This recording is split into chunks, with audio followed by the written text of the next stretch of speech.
Hi, everyone. Judge Andrew Napolitano here for Judging Freedom. Today is Thursday, August 7th, 2025. My dear friend and great friend of the show, Colonel Douglas McGregor, joins us now. Colonel McGregor, of course, you need no introduction. Thank you very much for joining us. I want to talk to you about what is the issue of the moment, whether President Trump and President Putin are going to get together, and ultimately your view about whether President Trump understands the Russians and understands President Putin. But before we do, some other issues that I need to raise with you. A few months ago, when President Trump, as a favor to Prime Minister Netanyahu, ordered the Pentagon to bombard the Houthis, a bombardment that Secretary of Defense Hegseth called a splendid victory. It ultimately ended in no movement on the part of the Houthis at all, but that's not my question.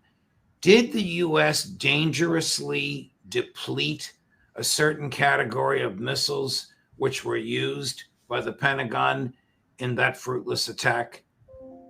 I think we've dangerously reduced our arsenal of missiles, period, not just the ones that were used in that attack.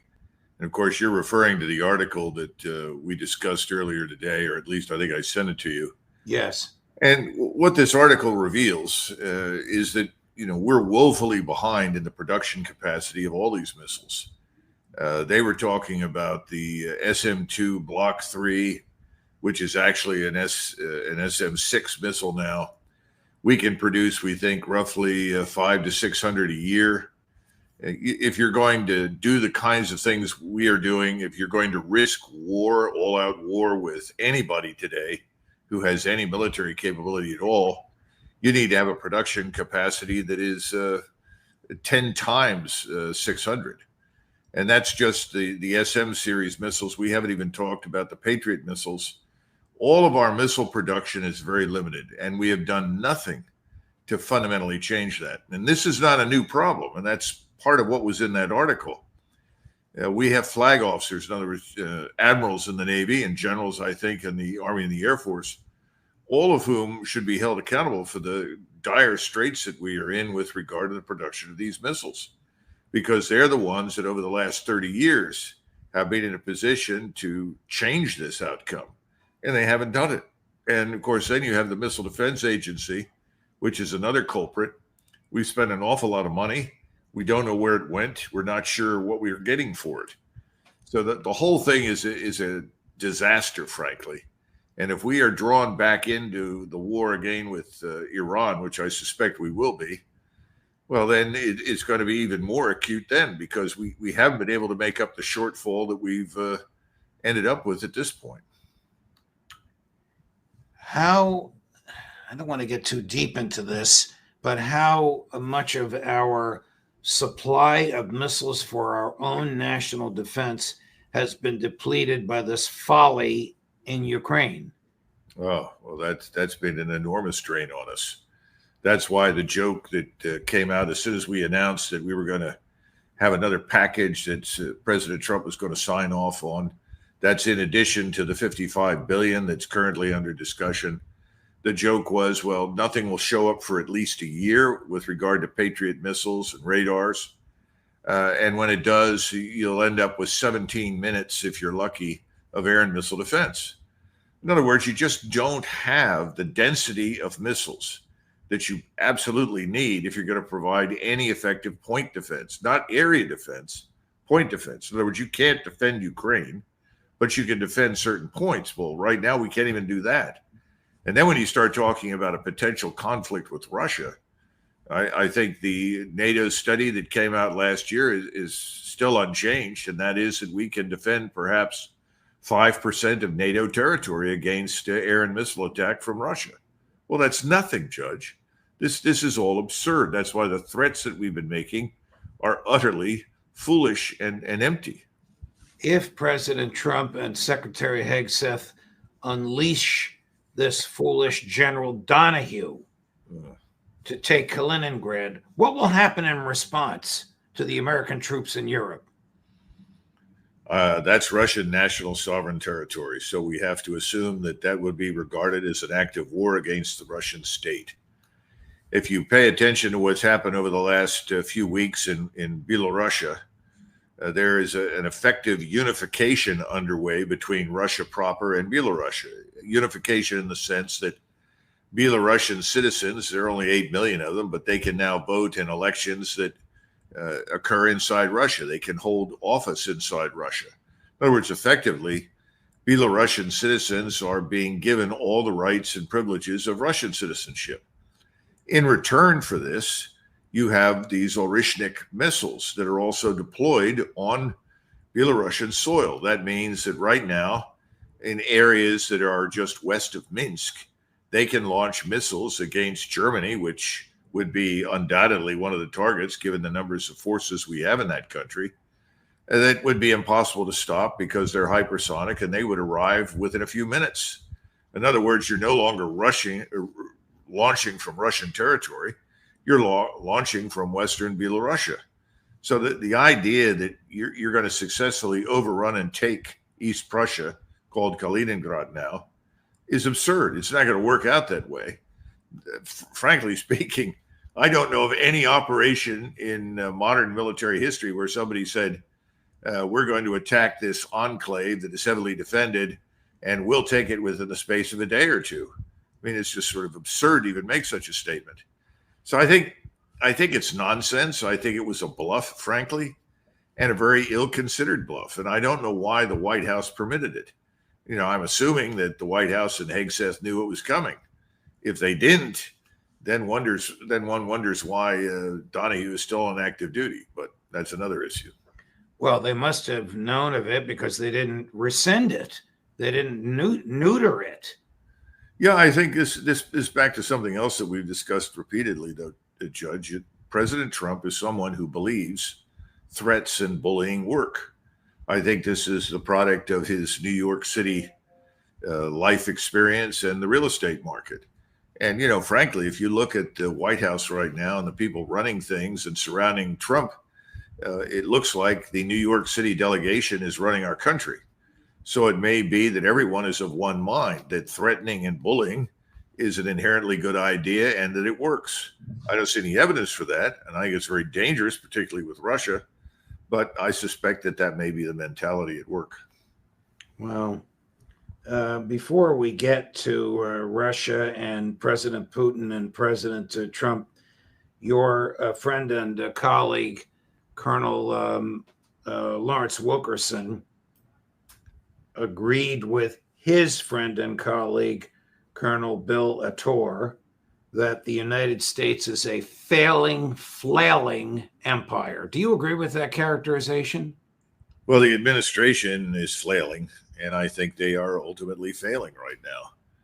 And that becomes more and more evident with each passing day. And you can go across the range of issues. There is no strategy for rounding up, evaluating, and expelling illegal aliens. There's nothing going on there. I mean, the stuff that happens is all impulse driven.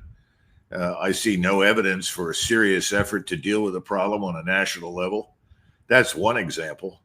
You can go through a number of them, but I think when it comes to our overseas presence, everything is impulse driven with President Trump. There is no strategy. I have never detected any strategy. When he took over as president, I think he's behaved as he has in the past. Now I'm in charge. Everybody has to do what I say.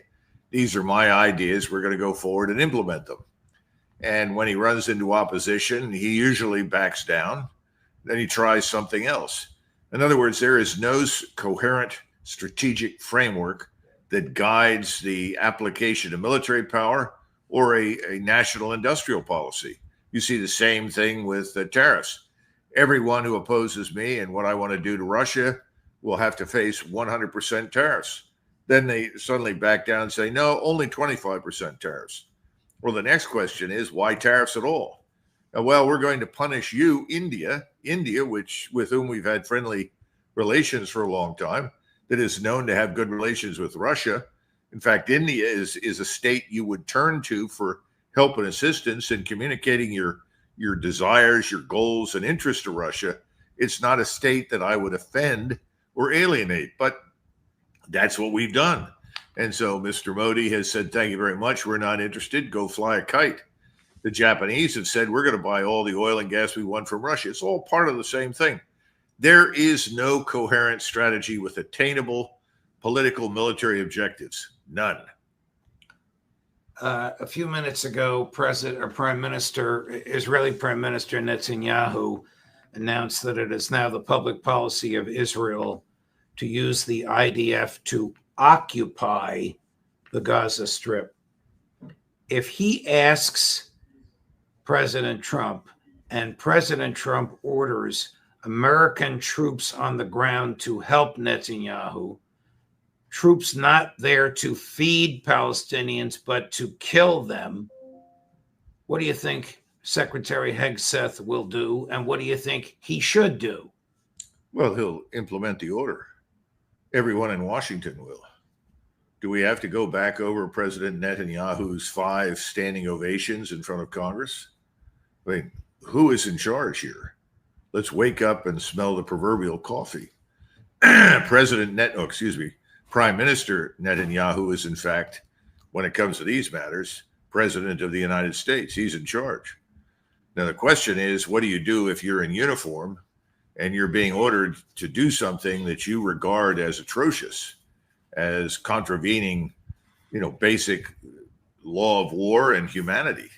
That's another matter. I mean, I'm sure that somebody somewhere in Army or Marine uniform, whether they're special operations or not, would have some questions on that subject. But as far as the people at the top, they're all owned. They owe everything to the lobby. They are going to do what they're told. Let's get to the issue of Presidents Trump and Putin meeting and the conditions under which they're meeting. Yesterday, President Trump signed an executive order characterizing the Russian Federation as posing a material threat to the national security of the United States. Isn't this absurd? Isn't it, in fact, General Donahue is Exhibit 1, the other way around? Well, look, Judge, my views, but we have to understand something. And this has happened before when President Trump was in his first term. Have the critical findings at the Central Intelligence Agency changed since he became president? These findings essentially say who is a threat, who is not a threat, why is it a threat. It's very carefully detailed in its analysis and foundation. Well, the answer is nothing has changed since President Trump became president a second time. All those findings are intact. So no, that's utterly ridiculous. And I think privately, President Trump probably feels that way, but he lacks the strength. He lacks the self-confidence, the conviction to step away from that and say, well, that's ridiculous. No. And we have no interest under any circumstances in going to war with Russia or, for that matter, China. There's no interest on our part strategically in doing so. In fact, we have a strong interest in coming to some sort of agreement with Russia that averts any conflict at all. But he's not there. That's not what he's going to do. So he is once again conformed to what the status quo dictates, which is a status quo he did not create, but nevertheless he's subordinate to.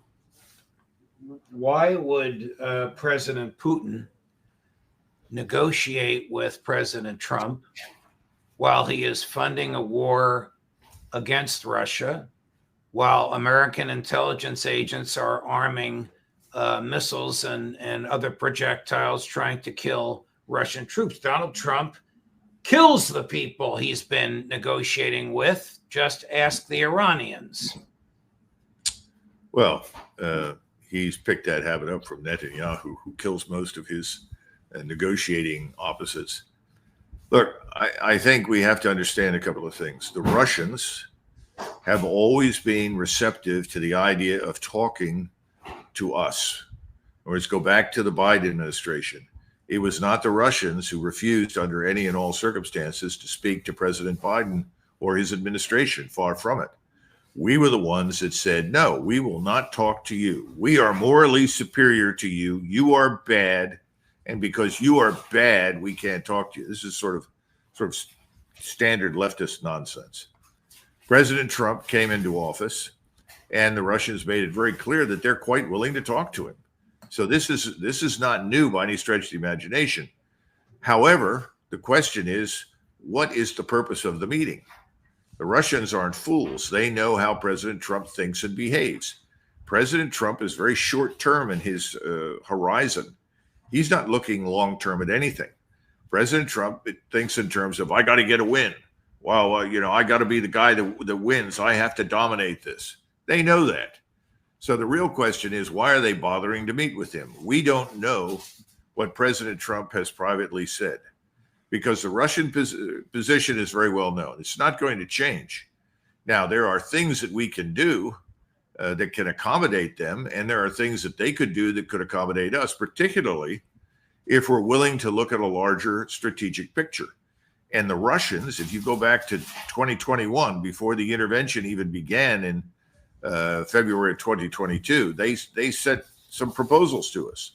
And if you look at these proposals, they are about the security architecture of Europe. And now I think the Russians would be interested in talking not only about the security architecture in Europe, but also in the Middle East and Southwest Asia, because we are busy on their southern border now, along with the Israelis, trying to create havoc and chaos in Azerbaijan and elsewhere. So I think they're interested in the larger strategic picture. What are we interested in? I think President Trump is interested in a meeting that makes a hero out of President Trump. Right. Where he can stand there and say, well, I have brought together Zelensky and Putin and we've made peace. No, it's not going to happen. The Russians are going to talk to Zelensky. They don't consider him remotely legitimate, nor should they. The question is, what does President Trump want? And he says he wants Zelensky president. And as far as I know, in this back and forth over the last several hours, the Russians have said absolutely not. And he said, well, if Zelensky's not going to be there, then I can't meet with you, which, of course, is absurd, because remember, Zelensky, along with this war in Ukraine, Judge, is not his war. Zelensky isn't necessarily his man. In fact, I'm still trying to figure out why President Trump didn't stand up, grab Zelensky by the scruff of his neck, and throw him out of the Oval Office when he was over here. But, I'm at a loss to figure out what's going on with President Trump, except to understand that in basic terms, he's a reality TV guy. He is a brilliant marketer, and he wants a meeting that's going to make him look great and his administration look great. The problem is, I'm not sure he's going to get what he wants, because the Russians are substantive. They're looking for a real outcome. And I think it's the larger strategic architecture that is of greatest interest to them, because frankly, from the Russian standpoint, this war in Ukraine is grinding to a very slow halt. And when it ends, it's going to end on their terms anyway. So there's not a whole hell of a lot to negotiate. Our friend and colleague Scott Ritter says that President Putin has reduced his 6 demands to end the conflict down to 2. The first is that Ukraine will acknowledge that the 4 Donbas areas in eastern Ukraine are Russia. The military will leave. The Ukrainian governmental apparatus that remains will leave. And the second is that the remainder of Ukraine will have nothing whatsoever to do with NATO. How could President Zelensky agree to that? He'd never make it back to Kyiv alive. Well, I think if it were up to a Ukrainian leader of Ukraine, a genuinely legitimate Ukrainian, an agreement could be reached. They may not like it, but the Ukrainian people want this war to end. There's no question about that. Zelensky is never going to acknowledge the legitimate control of anything in eastern Ukraine by the Russians.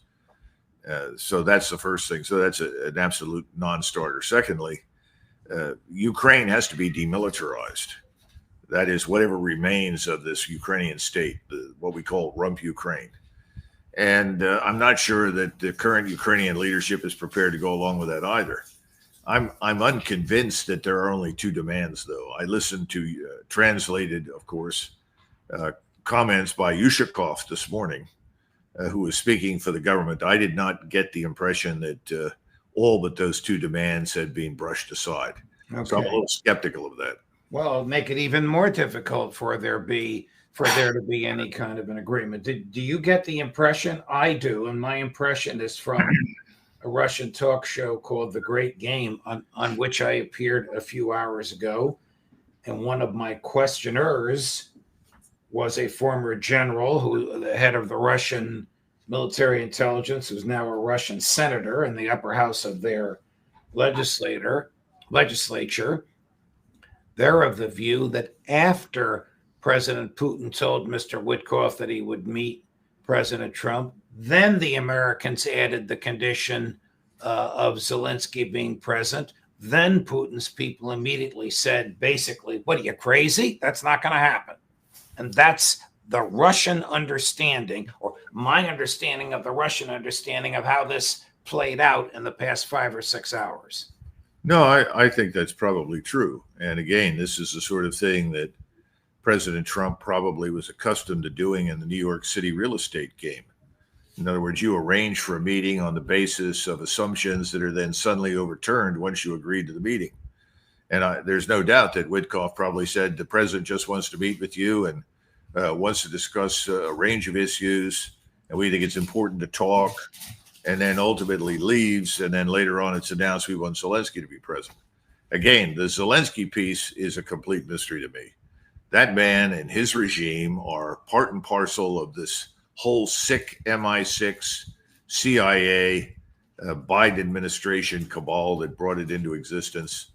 Why President Trump gives a damn about any of that, why he's interested remotely, makes no sense at all. If he's serious about saying this is not my war, Judge, the hell with that. Right. Nobody believes that anymore. But what you just said is the Russian understanding of all this.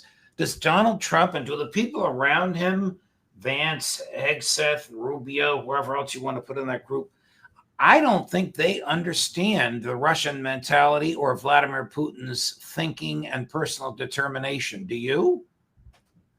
Well, I can't speak, for Secretary Rubio. If you recall, when the first meetings were held after Trump came to office in Saudi Arabia, Secretary Rubio said something that was true, that these meetings about normalizing relations with Moscow had gone very well. He was right. They had. And that was a truthful statement. And my impression at that point from Secretary Rubio was that we were genuinely interested in a normalization of relations, quite apart from the whole issue in Ukraine. And there was a justifiable understanding in Trump's mind, at least at that point, that our relationship with Russia was far more important about any short-term goals we may have in Ukraine. That seems to have gone by the wayside. Now, where does Secretary Rubio stand? I don't know.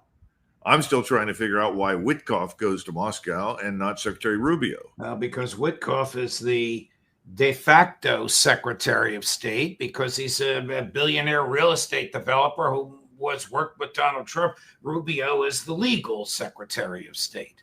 Well, this is why people are referring to the New York City delegation in command and control of the United States of America. Right. Which is, these are unelected people. Yes, unelected, unconfirmed, unnominated, unconfirmed by the Senate. Before we go, I want to go back to Israel for a minute. General Flynn, made a very, very interesting statement. I'm not sure when it was, Chris. It was either yesterday or today on Steve Bannon's show about his understanding of what happened on October 7th. Now, this is a little long, but it's compelling. Chris, cut number 20. And I know that there's some machinations and there's got to be some big, big problems right now internal, and Netanyahu's dealing with it with the IDF. They're going to have to do some soul searching, and I mean immediate soul searching, because the 7th of October was a date, that they still have not been able to, and there's an investigation going on, and I've already heard from some of the soldiers that were told to stand down and the exact hours. So something bad happened, and it was an inside thing. I don't know, again, so that's a bombshell right there. So the internal situation in Israel has got to be done. with a Hold real it. Hang car. on. Whoa. Hang on. You can't drop a bomb like that. Mike Flynn, your former head of DIA, first national security advisor, President Trump, a revered figure globally. You're saying your sources are telling you on the investigation that they're trying to slow down and slow walk over there because we're coming up on the second anniversary of it. You're saying that you're hearing there's testimony or documents or actual evidence that certain elements of the Israeli military were told to stand down? Because I know from people I know, this is a very contentious area and it's going to be explosive. Are you hearing the same thing? Steve, you can go back to interviews that I did like the next day and the following week after October 7th in multiple broad alternative media where I said something went wrong because, Steve, I have personally walked that border. Credible? If you go back and review the programs that you've had with me, within 60 days of the event, I said that this was not a real event, that in fact this was allowed to happen. I pointed to the warnings given by the Egyptian military intelligence to the Israelis. I also pointed to the group of intelligence officers inside the IDF, women, who were employed exclusively for the purpose of watching everything that happens in Gaza, and they reported an imminent attack. I also agreed completely with Max Blumenthal, who talked about the fratricidal killings. The IDF comes in, guns blazing, ends up killing a lot of people. The question is, where were they before? Why was there no reaction force? Remember, I too have visited that area. I visited that headquarters, and I know some of the top people in the Israeli Defense Force. Those were very professional, competent people, competent officers, extremely sharp. They had a complete grasp of everything. And I said at the time, this smells bad. This is not real. This was allowed to happen so that it would be a trigger for the larger war. Now you're hearing two card-carrying Zionists who have always stood by the Israelis, who are now suddenly saying a year plus later, this doesn't look good. Well, welcome to the party. Thank you for showing up. You're a little late, damn it. Are the Israelis blackmailing Donald Trump? I wouldn't be surprised. It wouldn't be hard. I mean, look, the man's a billionaire, and, they do all sorts of things because they have the money to do it. They're always surrounded by lots of women or anything else they want. So I suppose anything is possible. I would simply say this. I think most of us, and I include myself in this category, what adults do, men and women in private, is their business, Judge. I mean, I'm not interested in what they do. Whatever they do, they can do.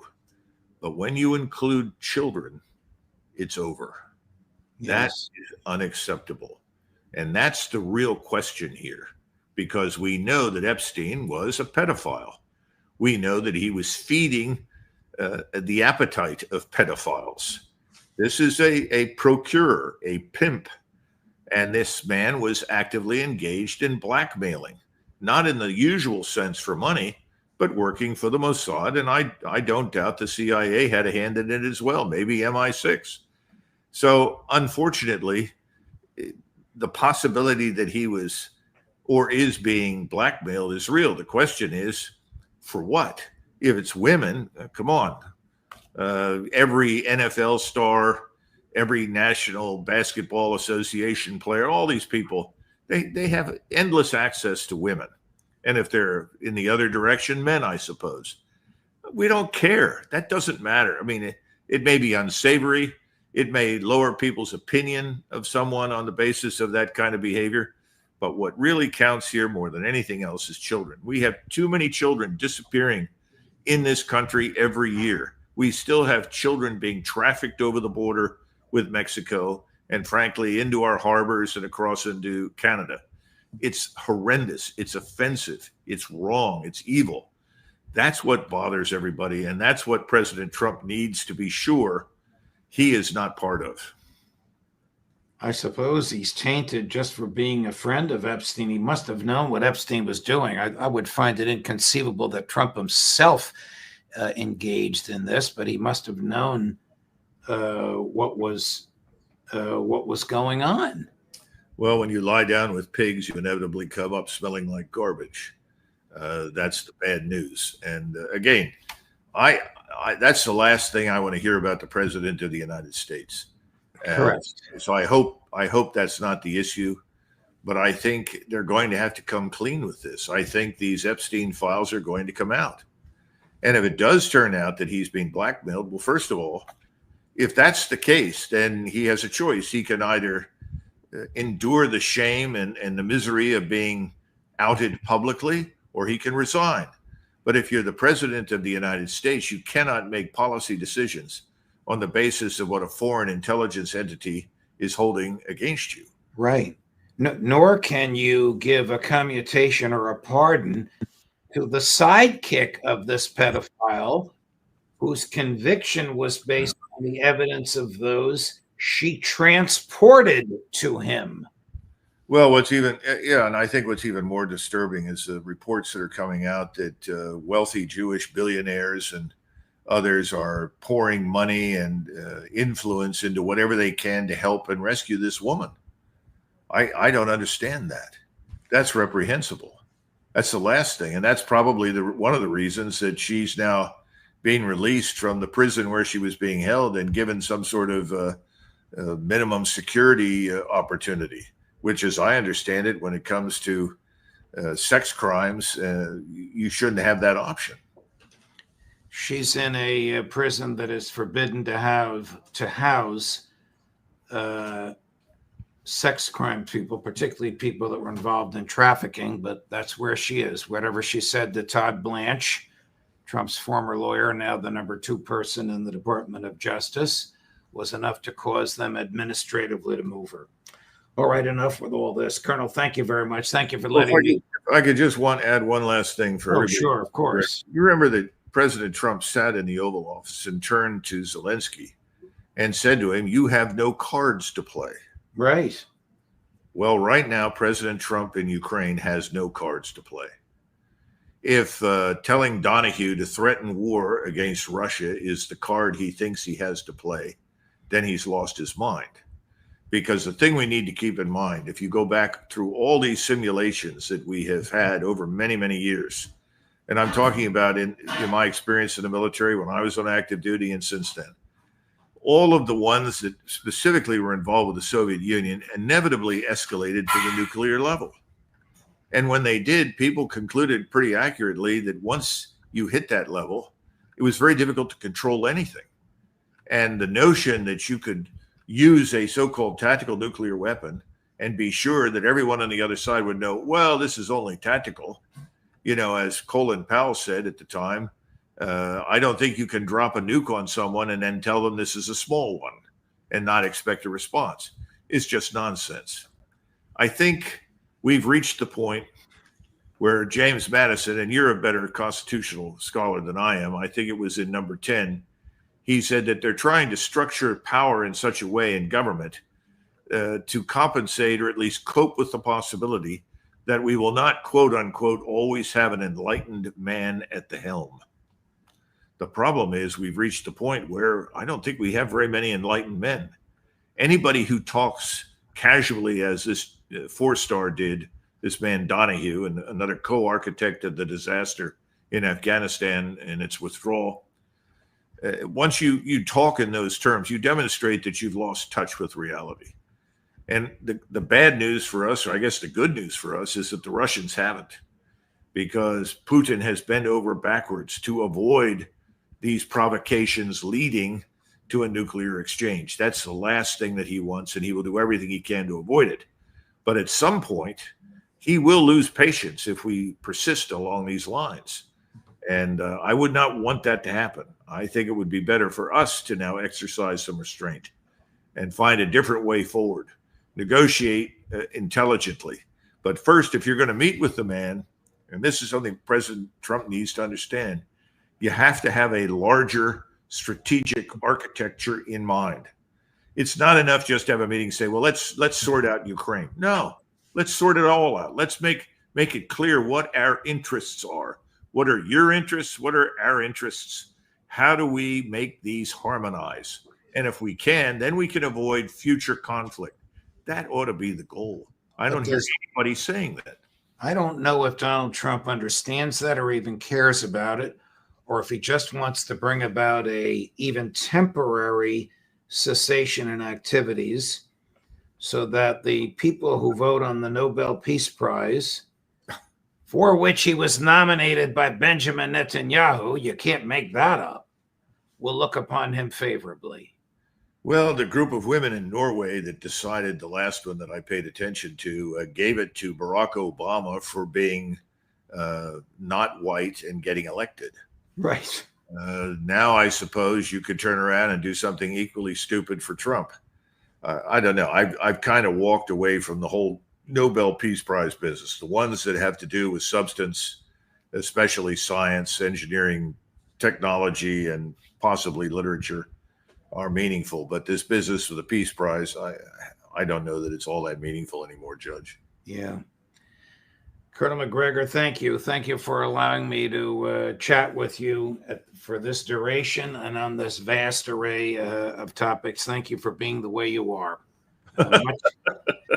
Well, you're brilliant and you're courageous, and it's a rare commodity today. But thank you so much. We look forward to seeing you next week, Colonel. Okay, thanks so much, Judge. Of course.